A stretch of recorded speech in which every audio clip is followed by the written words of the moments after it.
साठी आले गरजा वैकुंठी समचरण सरोजम सांद्रनीलाम्बुदाभं जगननीतपानिं मंडनं मंडनानां तरुणतुलसीमाला कंदरं कंजनेत्रं सदयधवलासं विठ्ठलं चिन्तयामि कलावज्ञजीवो दरार्थावतारं कलंकंक तेजोति कामोधिवक्त्र कलानिशवादापनोदारदक्षं समाधिस्थमूर्तिं भजे ज्ञानदेवं। नमो सद्गुरु तुकया ज्ञानदीपा नमो सद्गुरु सच्चिदानंद रूपा नमो सद्गुरु भक्त कल्याण मूर्ति नमो सद्गुरु भास्करा पूर्ण कीर्ति गंगा विशुद्धं नितपादस्पर्शं सरोवेष्टितं चुंबितं पुण्यस्थानं सराले स्थितं तं समाधिस्थमूर्तिं नमामि गंगागिरिजयोगिराजं। तपो ज्ञान वैराग्य भक्ति स्वरूपं सदा अलंकृतं साधु संन्यास योगं मुखे यस्य वेदांत शास्त्रार्थ नीतिं नमो नारायण गिरिजि ब्रह्मस्वरूपं शुक्लं ब्रह्म विचारसार परमां मध्यम जगद्व्यापिनी वीणा पुस्तकधारिणीं भयदां जाग्यन्धकारापहा हस्ते स्फाटिकमालिकां च ददतीं पद्मासने संस्थिता वन्दे तां परमेश्वरीं भगवती बुद्धिप्रदा शारदा। श्री गुरु चरण सरोज रज निज मनु मुकुर सुधारी बरनौ रघुबर बिमल जसु जोदायकु फलचारी बुद्धिहीन तनु जानिके सुमिरो पवन कुमार बल बुद्धि विद्या देव मोई हरे हुकलेस विकार महिम न पारम ते परम विदिशो यद्य सदृशी सुचिर ब्रह्मादीनामपि तदवसन्नस्त्वयि गिरा अथा वाच सर्वस्वमति परिणामावधि गृणम् ममापेशस्तोत्रे हर निरपवाद परिकरा वचन ऐका कमलापति वचन ऐका कमलापति वचन ऐका कमलापति वचन ऐका कमलापति माझी रंकाची विनंती माझी रंकाची विनंती माझी रंकाची विनंती माझी रंकाची विनंती माझी रंकाची विनंती माझी रंकाची हे वचन ऐका कमलापती माझी रंकाची विनंती कर जोडी तो कधे काळी आपण असावे जवळी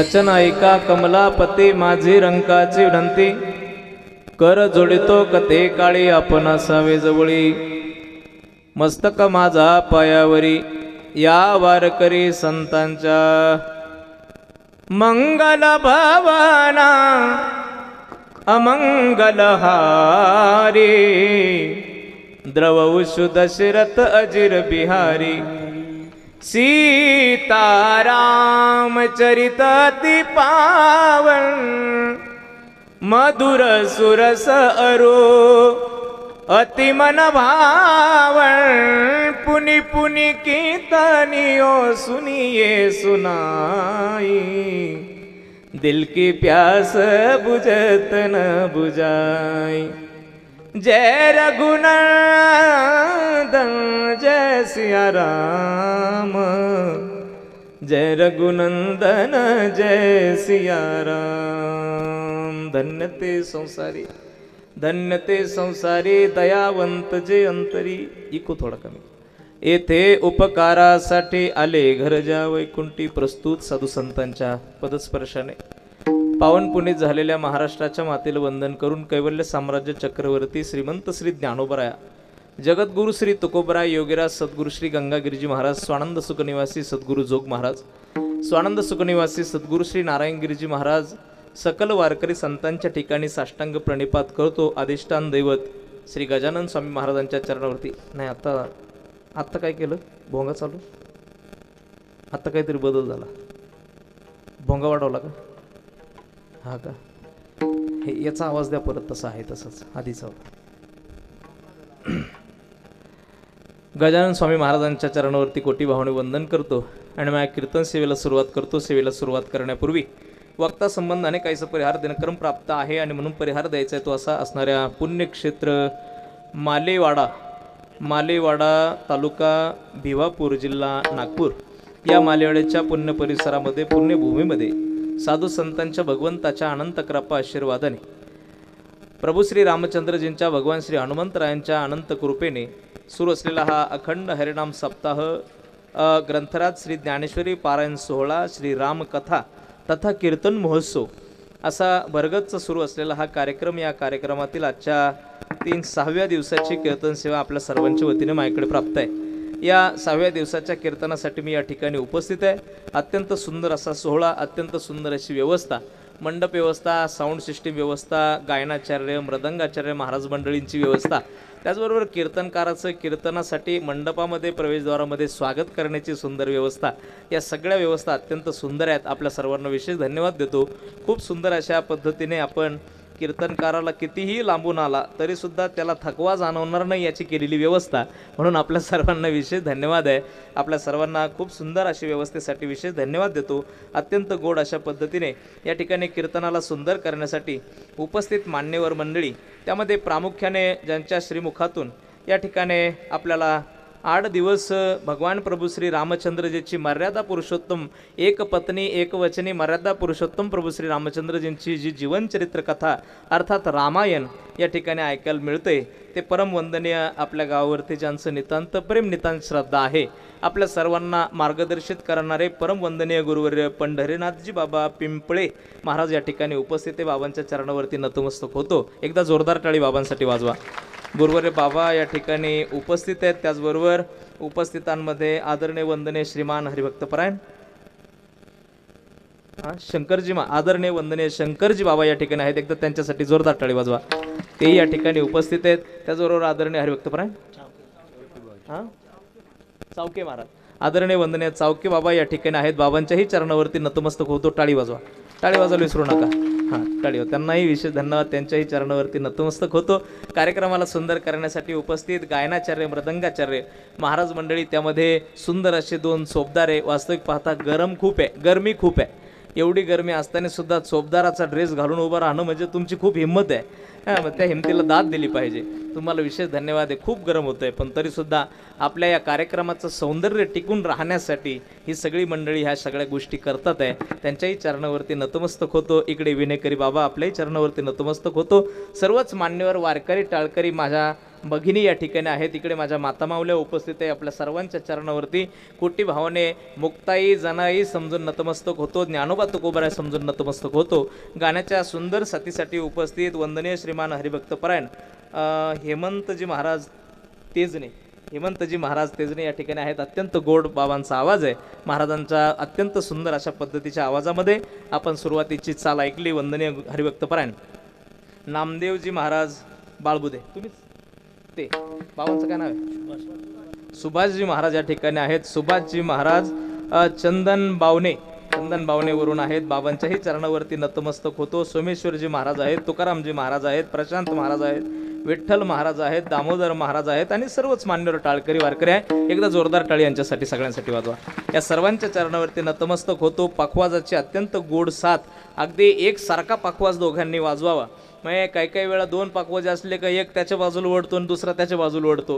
परंतु आपल्या गावचं एक वैशिष्ट्य मला इथे दिसलंय की दोनही पाखवाजे एकमेकाच्या जीवाने जीव जाणून, एकमेकाच्या जीवाला जीव जाणून, एकमेकांची बोल सारखे वाजून आपल्या सगळ्यांना मनोरंजित करतात ते, ना की आपल्या डोक्याला ताण देतात ते. अत्यंत चांगल्या पद्धतीने पाखवाजाची साथ या ठिकाणी करतात. आदरणीय हरिभक्तपरायण तेजसजी महाराज सांबरे आणि त्याचबरोबर प्रवीणजी महाराज बारुळे, त्यांनाही विशेष धन्यवाद. टाळी वाजवा. हां, तुम्हालाही विशेष धन्यवाद आहे. त्याचबरोबर माझ्याबरोबर उपस्थित आमच्या श्रीरामपूर तालुक्याचं शिर्डी आणि श्रीरामपूर तालुक्याचं वैभव आपण ऐकलं असेल. श्री क्षेत्र सरलाबेट, गोदावरी धाम सरलाबेट, परमवंदनीय श्री गुरु रामगिरीजी महाराज यांच्याबद्दल आपण ऐकलं असेल, टी व्हीवरती पाहिलंही असेल. तो सप्ताह, ज्या सप्ताहाची वर्ल्ड ऑफ ग्रीनिज बुकमध्ये नोंद आहे, असा सप्ताह जगाच्या पाठीवर कुठे होत नाही आणि झालाही नाही. ज्या सप्त्यामध्ये ट्रँकरने आमटी वाढली जाते आणि JCBने बुंदी काढली जाते, असा सप्ताह जगाच्या पाठीवरती एकच होतो. त्याचं नाव गंगागिरीजी महाराजांचा अखंड हरिनाम सप्ताह. आणि तो सप्ताह ज्या संस्थांचा आहे, ते संस्थांचे ज्येष्ठ मदंगवादक आमचे परमेश्वरजी महाराज भारत या ठिकाणी आवर्जून लाभले. त्यांनाही विषय धन्यवाद, ते उपस्थित राहिले. आपण सर्वच मान्यवर मंडळी, साऊंडवाले दादा अत्यंत सुंदर आपण साऊंड ऑपरेट करत आहात. आपल्याही चरणावरती कोटी कोटी भावाने वंदन करतो. इकडे जमलेले सर्व पुरुष मंडळ, इकडे जमले सगळे माता मावल्या, माझ्या सगळ्याच मान्यवर, आपल्या सर्वांच्या चरणावरती, आम्हाला ज्यांनी पंगत दिली ते अन्नदाते, त्यांच्याही चरणावरती सर्वच मान्यवर, आपल्याला सगळ्यांची भेट ज्यांच्या माध्यमातून घडली ते आदरणीय नामदेव भाऊ, त्यांच्याही चरणावरती नतमस्तक होतो. सर्वच सप्ताह समितीचं खरं तर निमंत्रण आहे आणि मला कुणाचाच नामोल्लेख करू नका असं मला सांगितलं त्यांनी, पण तरीसुद्धा ज्यांच्या माध्यमातून खरं तर भेट झाली अशा सगळ्यांचा, आपल्या सर्व सज्जन श्रोते मायबापांची भेट ज्यांच्यामुळे घडली ते, म्हणून त्यांचा मी उल्लेख केला. त्यांच्याही चरणावरती नतमस्तक होतो. सुंदर आपल्या सर्वांच्या चरणावरती कोटी भावाने वंदन करतो. आता असं समजतं सगळ्यांचं नाव घेतलं आणि जरी तरी कुणाचं नामोल्लेख माझ्याकडून राहिला असेलच तरी सुद्धा माईबापाचं अंतःकरण करून मला माफ करा, अशा आपल्या सर्वांच्या चरणावरती भावना व्यक्त करतो आणि कीर्तनाकडे वळतो. विठाला विठाला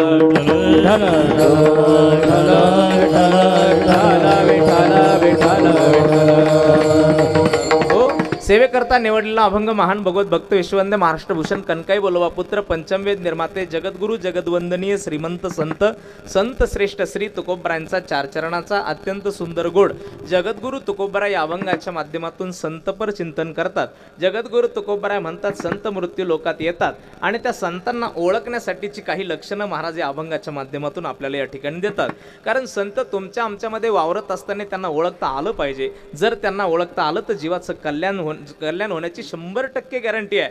आणि म्हणून संतांना ओळखण्यासाठी त्यांची लक्षणं जगद्गुरु तुकोबराय अभंगाच्या माध्यमातून देतात. पैकी जगद्गुरु तुकोबराय म्हणतात संत मृत्यू लोकात येतात.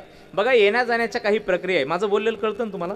हां, जगद्गुरु तुकोबराय म्हणतात येण्या जाण्याच्या प्रक्रियेत संत मृत्यू लोकात येतात. भगवंताला आणावं लागतं आणि येला रूपा बळे करुणी खळे हरिदासी किंवा जब जब होय धर्म के हानी. बाबा तुलसीदासजी रामायणात म्हणता जब जब होई धर्म के हानी बाडई असुर अधम अभिमानी तब तब प्रभु धरी विविध शरीरा हर ही कृपा निधी सज्जन पिरा.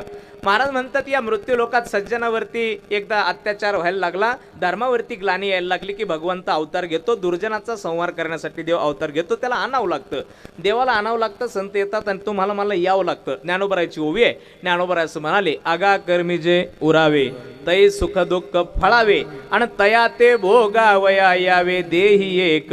मृत्यू लोकात तुम्हाला आम्हाला यायचंच आहे. कशासाठी? केले कर्म झाले तेची भोग आले उपजले मेले ऐसे किती केले कर्म झाले तेची भोग आले. जे कर्म आपण करून ठेवले ते कर्म भोगून संपवण्यासाठी मनुष्याला मृत्यू लोकात यायचं. अगदी सोप्याच भाषेत बोलायचं तुम्हाला समजेल असं तर, जैसे ज्याचे कर्म तैसे फळ देतो रे ईश्वर. जगी जीवनाचे सार घ्यावे जाणोनी सत्वर. जैसे ज्याचे कर्म तैसे फळ देतो रे ईश्वर. फळ देतो रे ईश्वर. जसे आपण कर्म करून ठेवले ते भोगून संपवण्यासाठी मृत्यू लोकात आपल्याला यायचंय. ऐका बरं का, कर्म भोगून संपवण्यासाठी मृत्यू लोकाला आपल्यालाच यावं लागलं असं मुळीच नाही. हे कर्म इतके विचित्र आहेत, हे कर्म कोणाला सोडत नाही. नाथबाबा म्हणाले तर कर्म दशरथ वियोगे मेला. कर्मे श्रीराम वनवासा गेला. कर्मे रावण क्षय पावला.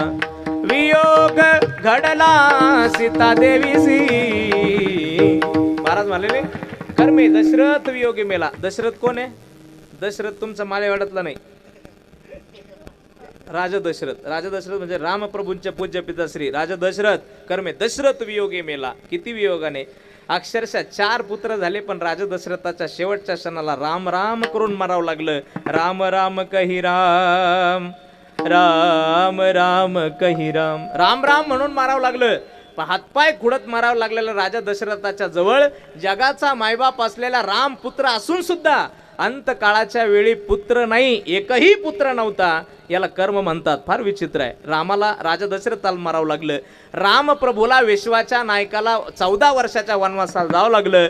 धरणीची कन्या असलेल्या सीतेला सुद्धा वनवास भोगावा लागला. आणि जगात सगळ्यात मोठा रामप्रभूचा असणारा दुश्मन विरोधी त्या रावणाला, इतक्या बलाढ्य सामर्थ्यवान रावणाला सुद्धा एका बाणात मारावं लागलं. हे कर्माचं सामर्थ्य आहे. मग भरत ज्यावेळी रडायला लागले आणि चित्रकोटामध्ये येऊन भरतजी ज्यावेळी रामप्रभूंना विनंती करू लागले की प्रभू वनवासात जाऊ नका जाऊ वनवासात, चला तुम्ही मागे, हे राज्य मला नको, हे राज्य तुमचं आहे. त्यावेळी असं म्हटल्यानंतर रामप्रभू भरताला म्हणतात, भरता तू वेडा की खुळा? अरे हे काय कैकेयीने मागितलं म्हणून मला मिळालं काय वनवास? हे कैकेयीने मागितलं म्हणून तुला राज्य मिळाले की काय?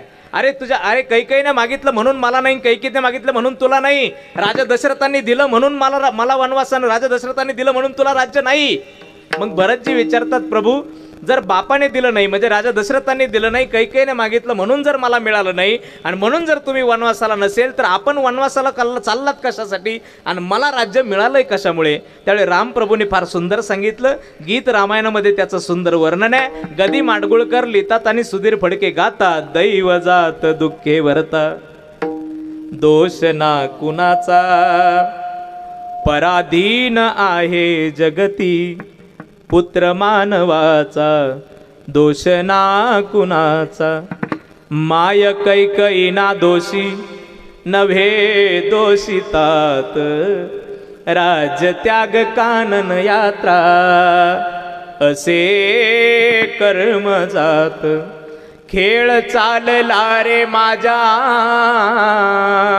पूर्व संचिताचा, पराधीन आहे जगती पुत्र मानवाचा, दोष ना कुणाचा. इथे कुणाचा दोष नाही भरता, इथे कुणाचा दोष नाही. हा सगळा जो दोष आहे हा कर्माचा दोष आहे. म्हणून कर्म इतकं बलवत्तर आहे राजा हो, इतकं बलवत्तर आहे. ते कर्म कधीही कुणाला चुकत नाही. महाराज म्हणतात ते भोगून संपवण्यासाठी मृत्यू लोकात आहे. पण ऐका, त्याच्याही पुढे जाऊन मला संतांनी सांगितलेलं विचार ऐका. संत म्हणतात फक्तच कर्म भोगून संपवण्यासाठी इतकं सुंदर शरीर मिळालं नाही. शरीर किती सुंदर किती चांगलं महाराजांनी सांगितलं. शरीर उत्तम चांगले किती, शरीर सुखाचे गोसल, शरीरे साध्य होय केले काय, शरीरे साधिले परब्रह्म. देव साध्य करण्याचं सामर्थ्य या शरीरात आहे, इतकं चांगलं. आणि म्हणून या शरीराने फक्त कर्म भोगून संपू नका. कर्म भोगून संपू नका म्हणजे आले म्हणजे नुसतं खाल्लं पिल्लं मजा केली आणि गेले असं करू नका. महाराज तर म्हणाले ना, आवटा हात का मानव देह, रामाने तुझे दिया औट हात का मानव देह, रामाने तुझे दिया खाया पिया सुख से सोया, खाया पिया सुख से सोया नाग जमाना खोया, खाया पिया सुख से सोया नाग जमाना खोया, रे भज मन नारायण, रे भज मन नारायण. इतकं सुंदर शरीर मिळालं, 3.5 हाताचा देह मिळाला फक्त कर्म भोगून संपवण्यासाठी नाही. ऐका ऐका माझ्याकडे लक्ष ठेवा. मग काय करायचं? महाराजांनी सांगितलं या जन्माला जर तुम्ही आलात तर या जन्माला आल्यानंतर काय करा? 4 पुरुषार्थ प्राप्त करा. पुरुषार्थ प्राप्तीशिवाय जीवाचं कल्याण होत नाही.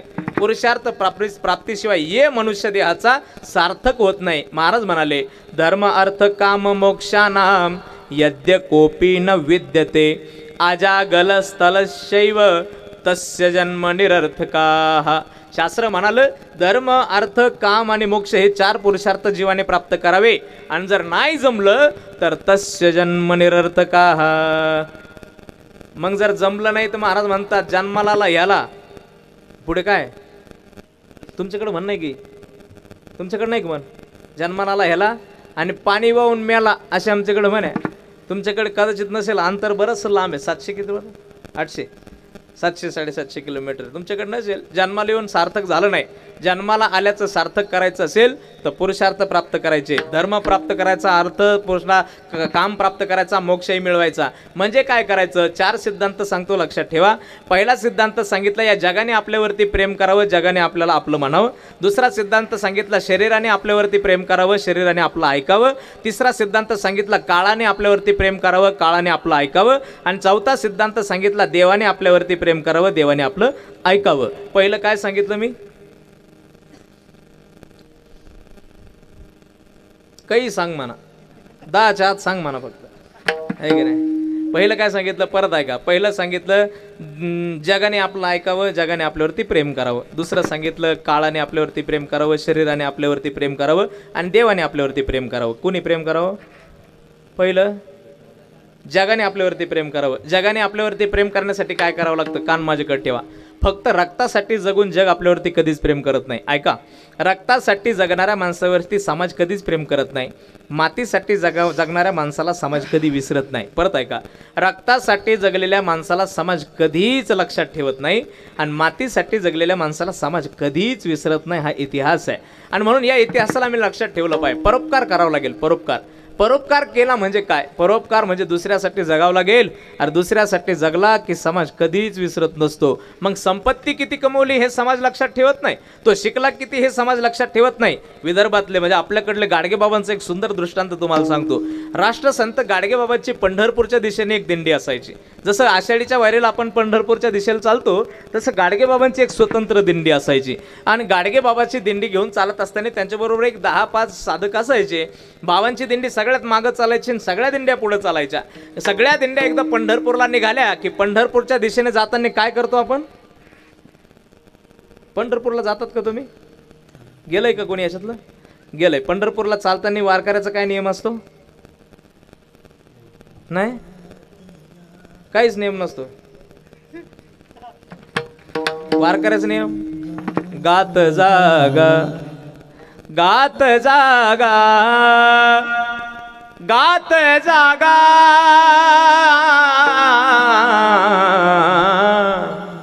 गात जागा, प्रेम मागा श्री विठ्ठला. नाही का? प्रेम मागा श्री विठ्ठला, विठ्ठला गात जागा, गात जागा, गात जागा, गात जागा. वारकऱ्याचा नियम आहे, भजन भजन गात गात चालायचं. पंढरपूरच्या दिशेला चाललं की सकाळी उठल्यानंतर हरिपाठ करावा, सकाळी उठल्यानंतर काकडा करावा. जय जय रामकृष्ण हरी, रूप पाहता लोचनी, सुंदर ते ध्यान उभे विटेवरी, करकटावरी ठेवूनिया, नाही का. असा सुंदर काकडा करावा. काकडा केल्यानंतर सुंदर असं भजने मालिकातले निवडक अभंग म्हणावे. एखाद्या दिवशी गवळणी म्हणाव्या. गवळणी अभंग झाल्यानंतर संध्याकाळच्या वेळी हरिपाठ करावा. हरिपाठ झाला की सुंदर पावल्या खेळव्या. पावल्या झाला की सुंदर कीर्तन करावं. कीर्तन झालं की मग अन्नदानाची प्रसादाची पंगत घ्यावी. पंगत झाली की वामकुक्षी म्हणजे रात्री झोपावं, सकाळी पहाटे 4ला उठावं. हे काकडे वारीतलं नियम आहे. पण वारीतला नियम सगळेच पाळतात असं नाही. जे खरे निके वारकरी असतात, निके वारकरी असतात तेच नियम करतात. बाकीचे वारकरी शक्यतो गात जागाला येतच नाही. खात जागा त्यांचं धोरण एकच राहतं, खात जागा. काही पठ्ठे ज्ञानोबरांच्या दिंडीत निघाल्यानंतर आळंदीतून बाबा, आळंदीतून इतके लोक वारीबरोबर असतात. ज्ञानोबरांबरोबर तुम्ही कधी आलेत का? तुम्ही मंडळी ज्ञानोबरांबरोबर जर कधी चालायला आलात तुम्ही, ज्ञानोबरांना वाटी लावायला, त्यावेळी ज्ञानोबरा ज्यावेळी निघतात त्यावेळी आळंदीतून ज्ञानोबरांच्या बरोबर पुणे पास करूपर्यंत सासवडपर्यंत एवढी गर्दी असते. म्हणून तुम्हाला सांगतो, माणसाला चालवतात, माणसाला चालवच लागत नाही, इतकी गर्दी असते. पण त्या सासवडच्या वरती दिंडी एकदा निघाली का मग तिथून पुढे निम्म्याच्या वर लोक मागं निघतात आणि तिथून पुढे निके वारकरी चालतात. तिथपर्यंत जे राहतात ते गोण्या भरणारे राहतात. फक्त ते पुण्यात वाटणारे खूप असतात ना, बिस्किट कोणी काय ते अक्षरशः काही माणसं गोण्याच घेऊन येतात. ते गोण्याच्या गोण्या भरून घरी घेऊन जातात. तिथपासून तिथपर्यंत इतके लोक खाण्यासाठी, निवळ फक्त खाण्यासाठीच जन्माला आले. दस काय असं कठीण काम आहे. मग वारीमध्ये चालणं म्हणजे भजन करणं, नाही का. पण ते दिंडीमध्ये भजन करत वारकरी चालले. ज्ञानोबा तुकोबरायचं भजन करत, ज्ञानोबा माऊली तुकाराम, ज्ञानोबा माऊली तुकाराम, ज्ञानोबा माऊली, ज्ञानोबा माऊली, ज्ञानोबा माऊली, माऊली तुकाराम, ज्ञानोबा, ज्ञानोबा, ज्ञानोबा माऊली तुकाराम. ज्ञानोबरायचं भजन करत, तुकोबरायचं भजन करत दिंड्या पंढरपूरच्या दिशेने चालल्या. ऐका, गाडगे बाबाचं दृष्टांत पाहतो आपण. गाडगे बाबांनी केलेला परमार्थन परोपकार कशाला म्हणतात? पंढरपूरच्या दिशेने चाललेल्या दिंडीकडे पाहून गाडगे बाबांबरोबर असलेल्या 10-5 साधकांनी बाबांना म्हणावं, बाबा, ओ बाबा, अहो ते बघा ना, पंढरपूरला चाललेले माणसं किती पंढरपूरचा आनंद घेतात, किती वारीमध्ये आनंद घेतात, पावली खेळतात. बाबा, अहो चला आपणही त्यांच्याबरोबर चालू. आपण कशासाठी मागं चाललो? जाऊ ना त्यांच्याबरोबर, भजन करूया ना. गाडगे बाबा म्हणायचे, राजा हो, अरे पंढरपूरला चालता चालता ज्ञानोबरायचं भजन करणं हा त्याचा परमार्थ आहे. आणि मग लोक म्हणायचे, बाबा जर हा त्याचा परमार्थ आहे तर आपला कोणता परमार्थ आहे? गाडगे बाबा म्हणायचे, अरे हे एवढे हजारो लाखो लोक पंढरपूरकडे चालताना हे सगळे लोक ज्ञानोबा तुकोबरायचं भजन जरूर करतात पण घाण भरपूर करतात. हे सगळे माणसं पुढे चालता चालता भजन करणं हा त्यांचा जर परमार्थ असेल तर यांनी सगळ्यांनी केलेली घाण स्वच्छ करणं हा आपला परमार्थ आहे. गाडगे बाबांनी लोकाला असा परमार्थ सांगावा. गाडगे बाबांनी हा लोकाला परमार्थ सांगावं याचं सामर्थ्य पहा. पंढरपूरमध्ये जर दिंड्या पोहोचल्या की गाडगे बाबाचं वाळवंटात कीर्तन राहायचं. आणि वाळवंटात कीर्तन करताना गाडगे बाबा पुढे असा लाखोचा समाज बसायचा. पिन ड्रॉप सायलेन्स व्हायचं. इतकी शांतता. आणि गाडगे बाबा बोलायला लागले की लोकांशी बोलायचे, बोलून कीर्तन करायचे, असं चालता बोलता कीर्तन करायचे. आणि गाडगे बाबा पंढरपुरात पोहोचल्यानंतर बोलायला लागायचे. तर ते प्रसिद्ध भजन आपल्याला वेगळं सांगण्याची गरज नाही. दगडावर दगड, टाळावर टाळ आपटत ते भजन सुंदर सुरू व्हायचं. गोपाळा गोपाळा देवकी नंदन गोपाळा, गोपाळा गोपाळा देवकी नंदन गोपाळा, नाही का.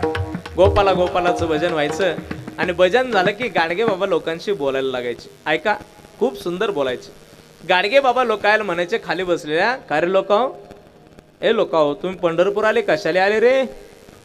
खाली बसले लोक म्हणायचे, बाबा पंढरपूर आले, पांडुरंगाच्या दर्शनाला आलो ना. मग लोक म्हणायचे, का रे? बाबा म्हणायचे, का रे तुम्हाला झाले का रे पांडुरंगाचे दर्शन? खाली बसलेले लोक म्हणायचे, हो बाबा झाले ना, पांडुरंगाचे दर्शन झाले ना. बाबा म्हणायचे, का रे काय करत होते रे पांडुरंग तुमचे? खाली बसलेले लोक म्हणायचे, बाबा पांडुरंग विटेवरती उभे होते ना. मग बाबा म्हणायचे, का रे तुमचे पांडुरंगाले आंघोळ कोण घालते रे? लोक म्हणायचे, बाबा काय प्रश्न विचारता, पांडुरंगाले आंघोळ पुजारी घालते ना. बरं, मग बाबा म्हणायचे, का रे तुमचे पांडुरंगाले गण कोण लावत असेल रे? बाबा म्हणायचे, लोक म्हणायचे, काय तुम्ही बोलता बाबा, गण सुद्धा पुजारी लावते ना. मग बाबा म्हणायचे, का रे तुमचे पांडुरंगाले आंघोळ जर पुजारी घालते तर कपडे कोण घालते? भाव म्हणजे लोक म्हणायचे, बाबा काय बोलता हो तुम्ही, काय प्रश्न विचारता? अहो जर गण पुजारी लावते तर कपडे सुद्धा पुजारी घालते ना.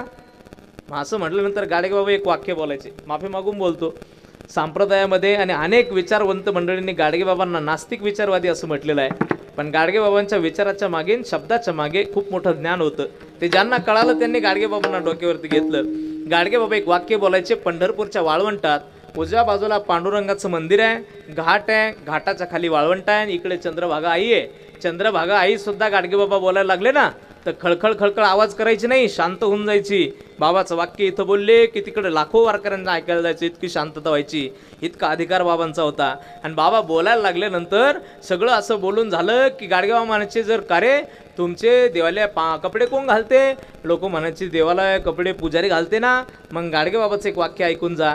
गाडगे बाबांचे का रे तुमचे देवालय जर कपडे पुजारी घालते, त्याचे हाताने त्याले जर त्याचे ढुंगणाले धोतर नाही नेसता येत, तर तुमचे देव तुम्हाला काय देईन रे? काय म्हणायचे बाबा, काय म्हणायचे बाबा? एवढे वाळवंटात लाखो वारकरी ज्या पांडुरंगाचं भजन करत त्याच्या दर्शनाला आले, त्याच्याच मंदिराच्या समोर त्याच्या वाळवंटात गाडगे बाबा बोलायचे. गाडगे बाबा म्हणायचे का रे, अरे तुमचे देवाले त्याचे हाताने त्याचे डोंगणाले धोतर नाही नेसता येत, आणि मग तुमचे देव तुम्हाला काय देईन रे? गाडगे बाबा हे वाक्य बोलताना फार जबाबदारीने बोलायचे. का? कारण त्यांच्या उजव्या बाजूला एक सद्ग्रस्त उभा आहे, बेंबीपर्यंत दाढी आहे, 3 बटनाचा शर्ट आहे, गोट्यापर्यंत धोतर घातलेला आहे, 3 वरून काळं जॅकेट घातलेलं आहे, आणि त्या जॅकेट घातलेल्या माणसाच्या खांद्यावरती हात ठेवून गाडगे बाबा म्हणायचे, याले खरा देव कळाला. हा, याले देव कळाला. काय कळाले तुम्हाला? निस्तेच चालताना ज्ञानोबा तुकोबाराय भजन करत चालता, काय कळते का तुम्हाला? अरे याले खरा देव कळाला. कोण? याले खरा देव कळाला. लोकांच्या लेकरासने शिकवण्यासाठी स्वतःच्या प्रपंचाची राख रांगोळी केली आणि दुसऱ्याच्या पोरासाठी शाळा उघडली. त्या सत्पुरुषाचं नाव आहे रयत शिक्षण संस्थेचे संस्थापक कर्मवीर भाऊराव पाटील. कर्मवीर भाऊराव पाटलांकडे पाहून गाडगे बाबांनी जगाला परमार्थ सांगितला. ऐका, कर्मवीर भाऊराव पाटलांनी कधी देवाला मानलं की नाही मला माहिती नाही, कर्मवीर भाऊराव पाटील कधी मंदिरात गेले असतील की नाही हेही मला माहिती नाही, पण कर्मवीर भाऊराव पाटलांनाच हजारो माणसं मला अशी भेटली की जे कर्मवीर भाऊराव पाटलांनाच देव मानतात. हे देव पण आलं कुठून? हे देव पण कशाचं आहे? हे देव पण परोपकाराचं आहे. मनुष्य जर एकदा परोपकार करायला लागला ना तर तो देव झाल्या वाचून राहत नाही. म्हणून परोपकाराने जग जिंकता येतं. जगाने आपल्यावरती प्रेम करावं लागते.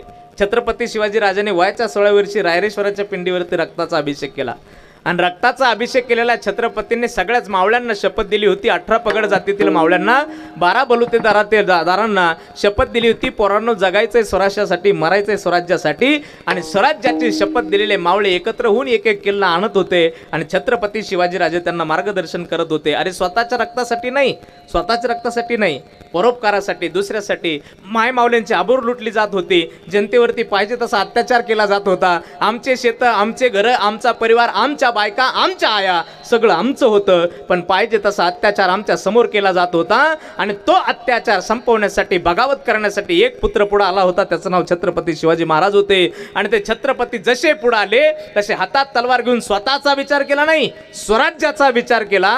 म्हणून आज सुद्धा छत्रपती शिवाजीराजाची आठवण निघली की छत्रपती शिवाजी महाराज की जय. हे बघा, मी हे याच्यासाठी केलं, छत्रपती शिवाजी महाराज की म्हटल्यानंतर तुम्ही बरेच जण जय म्हटलं ना, तुम्हाला सांगितलं होतं की जय म्हणाल, मी म्हटलं होतं की म्हणा म्हणून.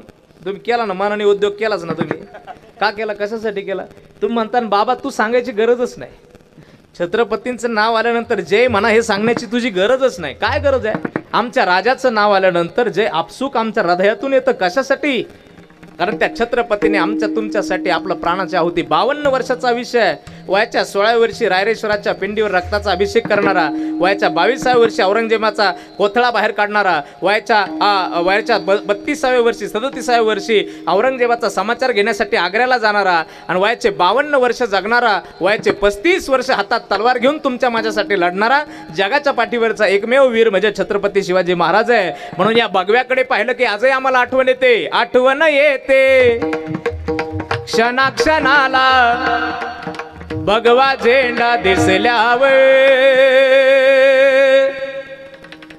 जात धर्मना पंथ पाहिला,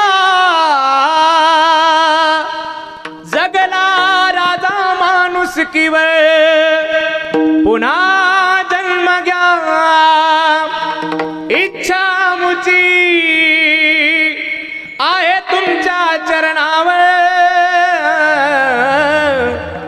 माझ्या राजाचं नाव गाजते गड किल्ल्यांचा दगडाव माझ्या राजाचं नाव गाजते गड किल्ल्यांचा दगडाव एकच राजा इथे जन्मला एकच राजा इथे जन्मला शिवनेरी किल्ल्यावर एकच राजा इथे जन्मला शिवनेरी किल्ल्यावर किल्ल्यावर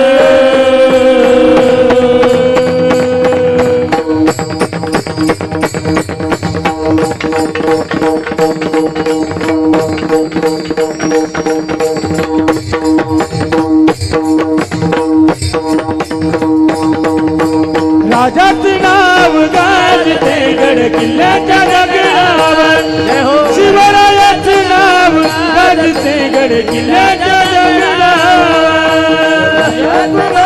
गाजते गड किल्ल्याच्या दगडावर महादेवाचे नाव गाजते गड किल्ल्याच्या दगडावर सुंदर स्वराज्य निर्माण केले तलवारीच्या धारेवर तलवारीच्या धारेवर तलवारीच्या धारेवर रयतेसाठी वार झेलले आपल्या निधड्याच्या आपल्या निधड्याच्या छातीवर आपल्या निधड्याच्या छातीवर सुंदर स्वराज्य निर्माण केले तलवारीच्या धारेवर रयतेसाठी वार झेलले आपल्या निधड्याच्या छातीवर प्राणपणाने लढले मावळे हरसाच्या राजावर प्राणपणाने लढले मावळे हरसाच्या राजावर राजावर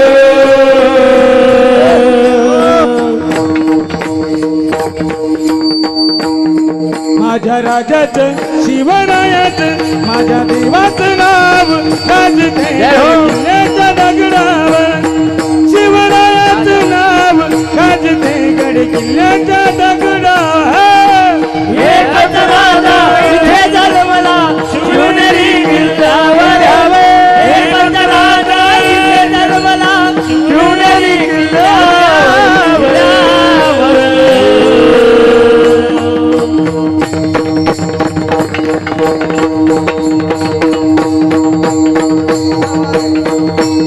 माझ्या राजाचं नाव गाजते किल्ल्याच्या दगडावर शिवरायाचं नाव गाजते किल्ल्याच्या दगडावर माझ्या देवाचं नाव गाजते किल्ल्याच्या दगडावर छत्रपती शिवाजी महाराज की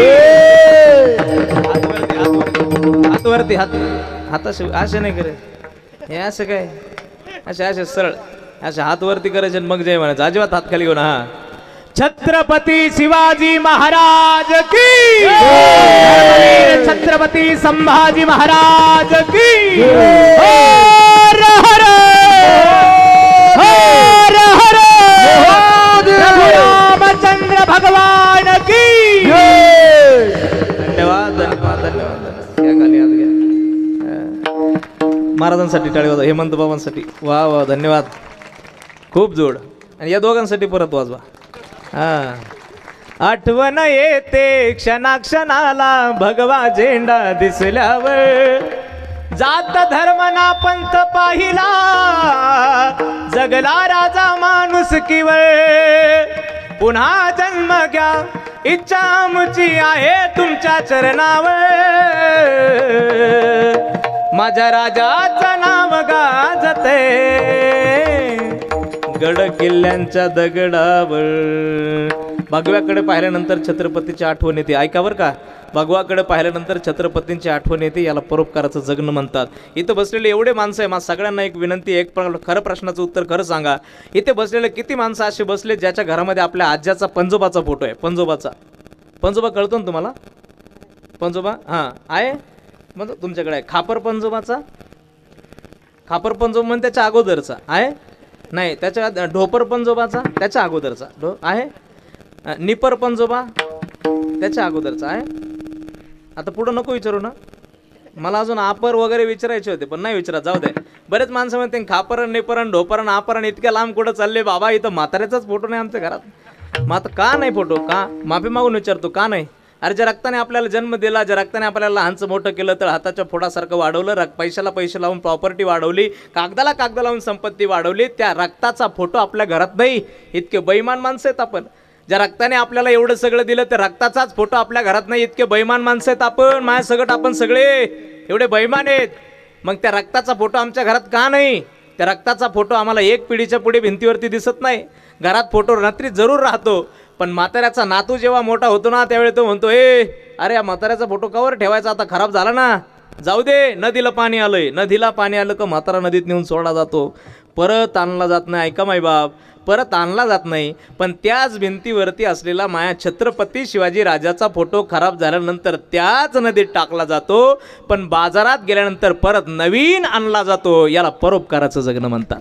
असं परोपकाराचं जगणं जगाल तर जग तुमच्यावरती प्रेम केल्यावाचून राहणार नाही. जग प्रेम करते, पण परोपकार करावं लागतील. किसी के काम जो आए उसे इंसान कहते हैं, खरा तो एकची धर्म जगाला प्रेम अर्पावे. प्रेम करावं लागतं दुसऱ्यावरती. पहिला पुरुषार्थ होता. दुसरा पुरुषार्थ सांगितला, शरीराने आपलं ऐकावं, शरीराने आपल्यावरती प्रेम करावं. शरीराने प्रेम करावं म्हणजे इंद्रियांनी आपलं ऐकावं. म्हणजे असं गुडघात दुखत असला तर त्याला जर म्हणलं ना, आता दुखू नको, शांत व्हाय, तर त्याने शांत झालं पाहिजे. त्याने शांत झालं, त्याला काय म्हणतात? शरीराने आपलं ऐकणं. शरीर आपलं ऐकत नाही. म्हणजे तुम्हाला सांगा, पंक्तीला जर गुलाबजामू असले, गुलाबजामू माहिती आहे का तुम्हाला? गुलाबजामू असले तर पंक्तीला जर गुलाबजामू असले दादा, तर मला सांगा, वाढत असताना वाढणाऱ्याला किती किती वाढण्याची परवानगी असते? तुमच्याकडे किती किती वाढतात एका ताटात? दोन. दोन बरोबर आहे. हा राष्ट्रीय क्रम आहे. आमच्याकडे सुद्धा दोनच वाढतात, दोनच वाढतात. ऐका माझ्याकडे पात्रा, ताटामध्ये 2 गुलाबजामुन वाढणारा पुढे चालतो.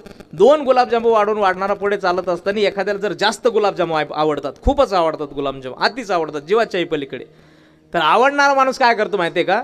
ते 2 गुलाबजामू वाढून तो पुढे चालला का वाढणाऱ्याला म्हणतो, त्याची लाज, स्वतःची लाज बाजूला ठेवतो आणि वाढणाऱ्याला म्हणतो, ओय ओय अजून 2 ठेव. का?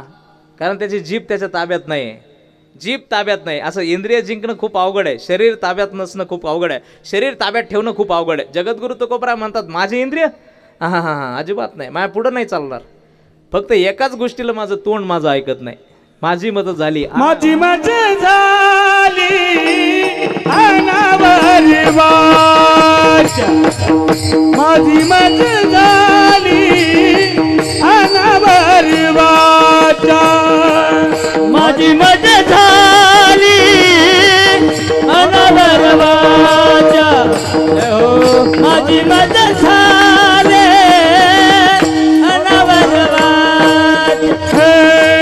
माझी मदत झाली अनावर वाचा, माझी मदत झाली अनावर वाचा, माझी मदत झाली अनावर वाचा, माझी मदत झाली अनावर वाचा, चंदयाला माता घेतला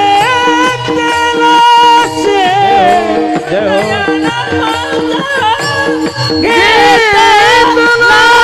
से, चंदयाला माता घेतला से, माझी मदत झाली अनावर वाचा, माझी मदत झाली अनावर वाचा, माझी मदत झाली अनावर वाचा, माझी मदत झाली अनावर वाचा, अनावर वाचा. टाळी वाजवा, टाळी वाजवा. धन्यवाद तुम्हाला.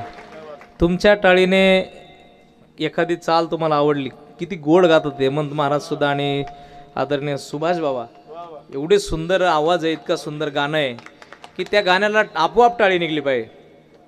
एखादा मड टाळी वाजीन, मड कळतं का तुम्हाला? मग मड टाळी वाजीन याचा अर्थ जिवंत माणूस वाजवले वाचून वाजवा ना. मग पाहता का माझ्याकडं? वाजवा जोरात. वा वा, धन्यवाद. हे बघा, टाळी वाजवल्याने काय मिळतं माहिती का? स्फुरण मिळतं. स्फुरण कळतं का? नाही? पुरण नाही, स्फुरण मिळतं तेवढंच. म्हणजे असं वाटतं की बाबा अजून म्हणावं काहीतरी वेगळं. तुम्ही टाळी वाजवली, दाद देणं त्याला म्हणतात, दाद देणं.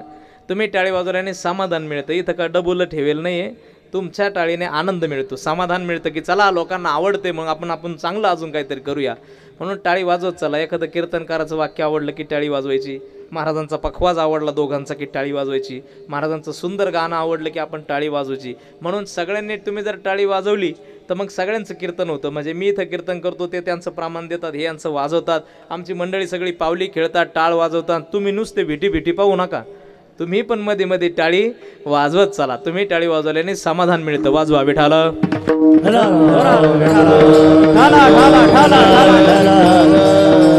जगद्गुरु तुकोबराय म्हणतात, माझी इंद्रिय माझ्या शब्दाचे पुढे नाही. माणसं हे बघा, आपले इंद्रिय आपल्या ताब्यात राहिले नाही. माणसं जेवणावरती इतके बेफान झालेले आहेत, जेवण कळतं ना तुम्हाला, इतके बेफान होऊन गेले महाराज, खाण्याचा आचपेच राहिला नाही, खाण्याचा आचपेच राहिला नाही. महाराज पतंजली नावाचे ऋषी झाले बरं का, पतंजली नावाचे ऋषी झाले पूर्ण. पतंजलींनी सांगितलं की जेवत असताना पोटाचे 4 भाग करावे. किती करावे? 4 भाग करायचे. म्हणजे काय असलं की कापायचं नाही पोट, 4 भाग करावे म्हणजे मनोमन करावे. अर्ध्या भागात जेवण भरावं. किती?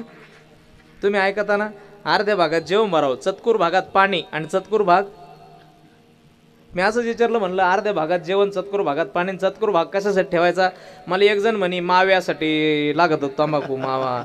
तर तंबाखू माव्याला नाही, त्यावेळी पतंजली होते, त्यावेळी काय मावा नव्हता.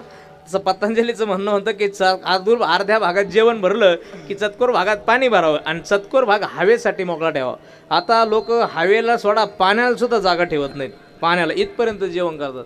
मी मागच्या एकादशीच्या दिवशी तुम्हाला मी शपथ खोटं नाही सांगत बाबा, हेमंत महाराज अक्षरशः मी खोटं नाही सांगत, मागच्या एकादशीच्या दिवशी माझ्यासमोर एक जण बसलेला होता. 9 ते 11चं कीर्तन होतं आणि अगोदर फराळाची पंगत झालेली होती.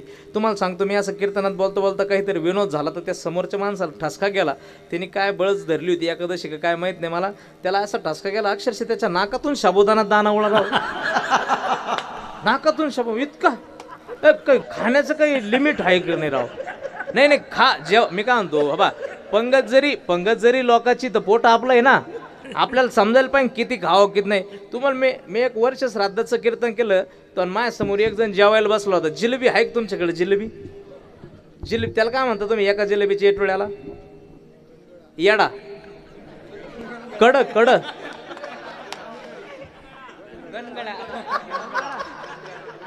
कनगडा म्हणतात, कनगडा बरोबर ना.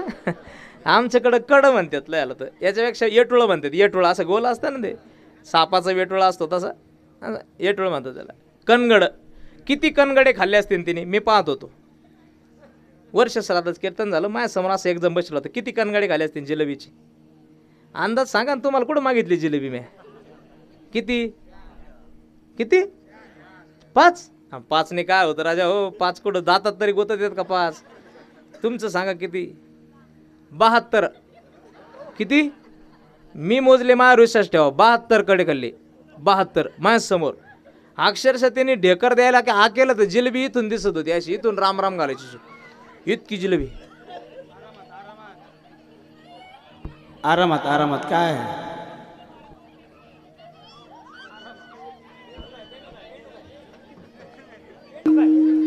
झालं बसा शांत.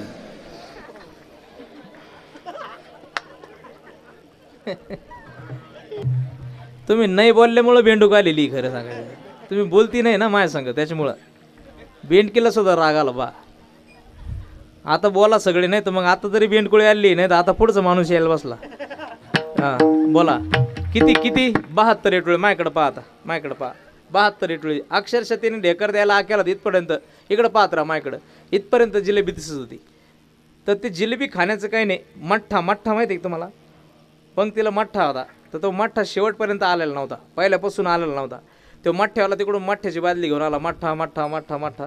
आता हे जिलेबी खाणार 72 एटुळे जिलेबी खाणार म्हणजे काय साधा माणूस असेल का राजाओ? असा घामाघूम झाला होता, इतका घामाघूम झाला होता.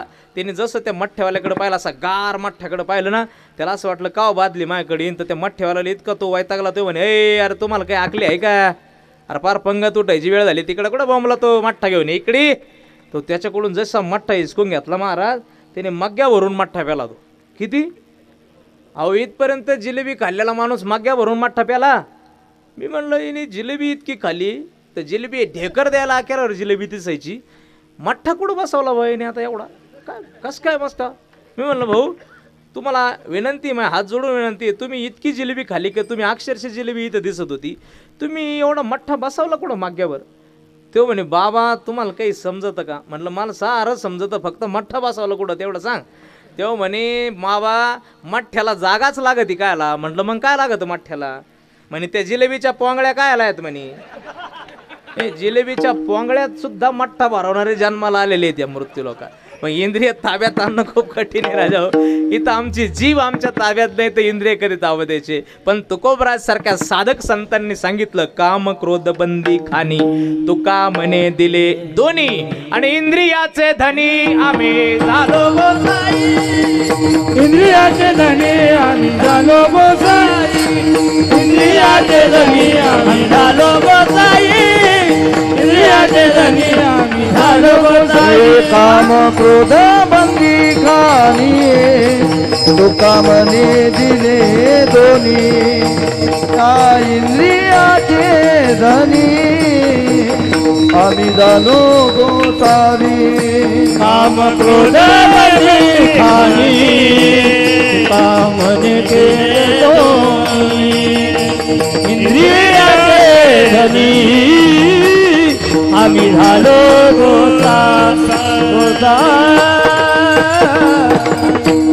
काम क्रोध बंदी खाणी तुका म्हणे दिले दोन्ही आणि इंद्रियाचे धनी आम्ही झालो गोसाई. तुकोबराय म्हणतात इंद्रिय माझ्या ताब्यात आहे, फक्त इंद्रियांमध्ये जीभ माझी तोंड माझं ताब्यात नाही. का ती फक्त भजन करण्यासाठी माझ्या ताब्यात नाही, ती माझं ऐकत नाही. माझी मज झाली अनावर वाचा छंद या नामाचा घेतला असे. बाकी इंद्रिय मात्र माझ्या ताब्यात आहे. संतांनी इंद्रियावरती विजय मिळवला, इंद्रियावरती विजय मिळवला. म्हणून तर तुकोबराने प्रपंचावरती तुळशीपत्र संसाराच्या नावे घालून या शून्य वाढता हा पुण्य धर्म केला. हे सगळं कशामुळे इंद्रियावरती विजय मिळवला. परत संतांनी इंद्रियावरती विजय मिळवला, संतांनी जगावरती विजय मिळवला. तिसरा पुरुषार्थ सांगितला होता मी काय. काळ काळ काळ जिंकला पाहिजे, काळाने आपलं ऐकलं पाहिजे. काळाने आपलं ऐकावं असं मृत्यू लोकात माणूसच जन्माला आला नाही. काळाने आपलं ऐकावं म्हणजे तो जर घ्यायला आला त्याला सांगायला पाहिजे हे चल होय मागं चल, हात नाही लावायचं मला, असं म्हटलं की त्याने निघून जावं. मग समजायचं काळाने आपलं ऐकलं. पण या मृत्यू लोकात येथे उरोनाई आले अवतार येरते पामर जीव किती शरीराची हो या माती कोणी न येती सांगाती शरीराची होय माती. या मृत्यू लोकात मृत्यू अशी गोष्ट आहे की ती प्रत्येकाला खाल्ल्या वाचून राहणार नाही. मृत्यू कधी कुणाला सोडणार नाही दादा. पण संतांनी जगा काळ खाय आम्ही माता दिला पाय. धन्य तू कोबा समर्थ धन्य तू कोबा समर्थ धन्य तू कोबा समर्थ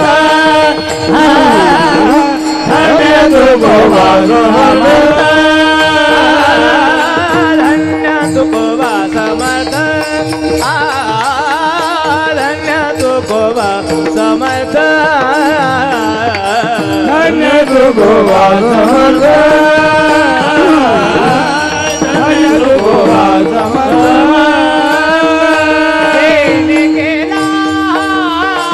पुरुषार्थ जेणे केला हा पुरुषार्थ धन्य तू कोबा समर्थ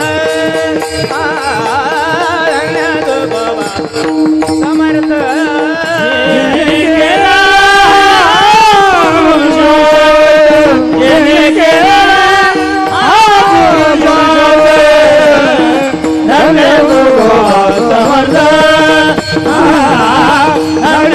कोबा समर्थ.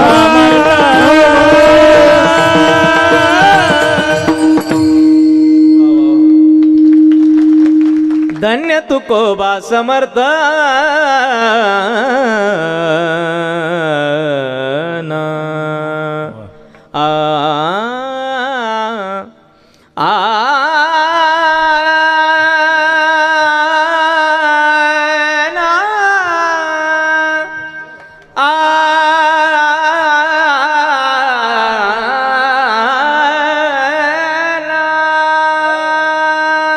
ए अरे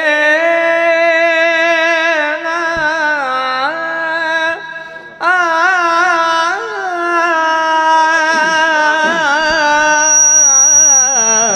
आ,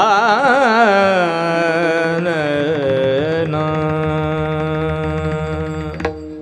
हा सुरत पिया गिन जिन बिसराई, सुरत पिया गिन छिन बिसराई, सुरत पिया गिन छिन बिसराई, हरदम उनकी याद आई, हरदम उनकी याद आई, पिया बिन छिन बिसराई, सुरत पिया गिन छिन बिसराई, सुरत पिया गिन छिन बिसराई, नैनान आरन के समाई, तरपत बिरखत रैना निभाई, तरपत बिरखत रैना निभाई, रैना निभाई, रैना निभाई, अखिया कर दर्शन अति नाई, सुरत पिया गिन जिन बिसराई, सुरत पिया गिन, सुरत पिया गिन, सुरत पिया गिन जिन बिसरा. मारवा नावाचा थोडासा प्रयत्न केला. मारवा नावाचा राग आहे, मध्ये त्याला मालकंस आहे आणि परत मारवा नावाचा राग आहे. तुम्हाला मला मारावंच वाटलं असं नाही ऐकून सगळं, पण तरी सुद्धा आला अवघाने म्हणून धन्य तुकोबा समर्थ, जेने केला हा पुरुषार्थ. काय पुरुषार्थ केला? तुकाराम तुकाराम नाम घेता कापियन. काम यमाने अक्षरशः तुकोबरायचं नाव बरं नुसतं कापव नाही तर काळ गुलाम सलाम करी तुक या घरी राबत असे.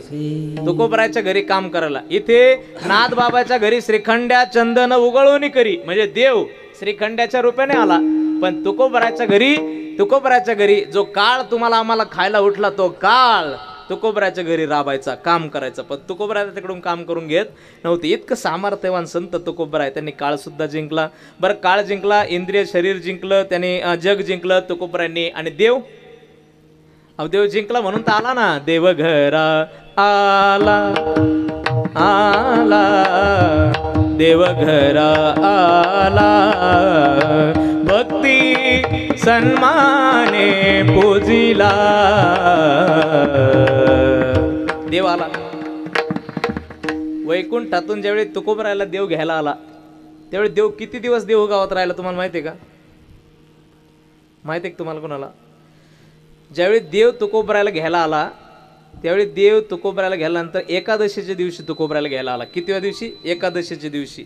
आणि तुकोबराय एकादशीच्या नंतर 8 दिवसानंतर तुकोबरायची बीज येते. तुम्ही पहा घरी गेल्यानंतर कॅलेंडर. एकादशीच्या दिवशी देव तुकोबरायला घ्यायला देहगावात आले आणि देव एकादशीपासून बीजेपर्यंत तुकोबराय बरोबर राहिले. किती दिवस? 8 दिवस राहिले. देव घरा आला, भक्ती सन्माने पूजिला. पाहुणे घरासी आजी आले ऋषिकेशी काय करू उपचार. पाहुणे घरासी आजी आले ऋषिकेशी काय करू उपचार. काय करू उपचार, कोप मोडकी जरजर. काय करू उपचार, कोप मोडकी जरजर. देव घरी आला. 8 दिवस तुकोबरायच्या घरी राहिला. तुकोबराय जिकडे जातील तिकडे मागं मागं फिरायचा, तिकडे जातील तिकडे तिकडे तुकोबरायच्या मागे जायचा.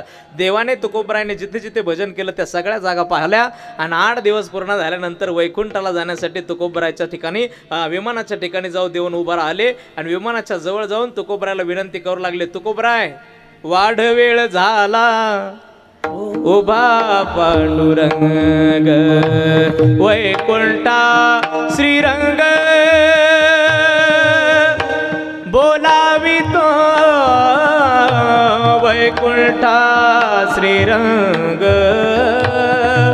बोलावितो.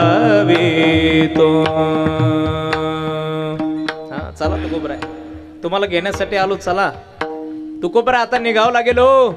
तुकोबरायने जगाला आरोळी दिली, देहगावाला आरोळी दिली. चला अरे देव घेण्यासाठी आला, चला रे चला. जे तुकोबरायला गावातले लोक तुकाराम महाराज म्हणत होते ते लोक तुकोबरायची परिस्थिती पाहून आता तुक्या म्हणायला लागले होते. तुके येडा झाला म्हणत होते. अक्षरशः देव आता तुकोबराय ज्यावेळी म्हणायला लागले ना चला देव घेण्यासाठी आला, त्यावेळी लोक तुकोबरायकडे पाहून म्हणायला लागले अरे अरे अरे अरे भजन करीत होता बरा होता, आता येडा झाला तुक्या. देव आला म्हणतो अरे देव कुठे येत असतो का रे, येडा झाला रे तुका, येडा झाला तुका, येडा झाला येडा झाला लोक म्हणायला लागले. अक्षरशः तुकोबराने सगळ्यांना नमस्कार केला. अरे जिजाबाईला कळालं नाही, तुकोबराच्या पत्नीला कळालं नाही, खरोखर देव आला. अक्षरशः तुकोबराने सगळ्यांचा निरोप घेतला आणि तुकोबराय पांडुरंगाच्या जवळ येऊन उभा राहिले. तर विश्वाचा मालक तुकोबरायच्या साठी विमानाच्या खाली उभा राहिला. एक हात पकडून तुकोबरायला विमानात बसवलं आणि विमानात बसल्यानंतर मग देव तुकोबरायच्या जवळ विमानात बसले आणि मग विमान उडायला लागलं. तर तुकोबराय म्हणतात आम्ही जातो तुम्ही कृपा असू द्या,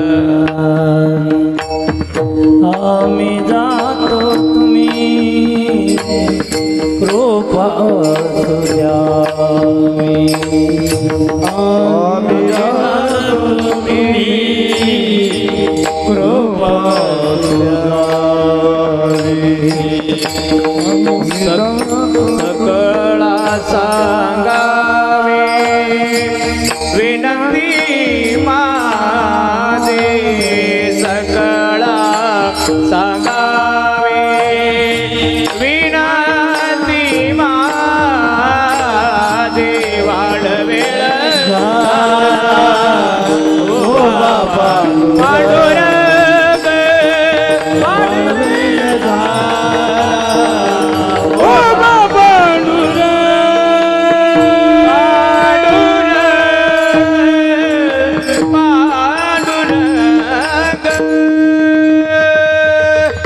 जगाचा मायबाप तुकोबराला घेण्यासाठी वैकुंठातून मृत्यू लोकात आला.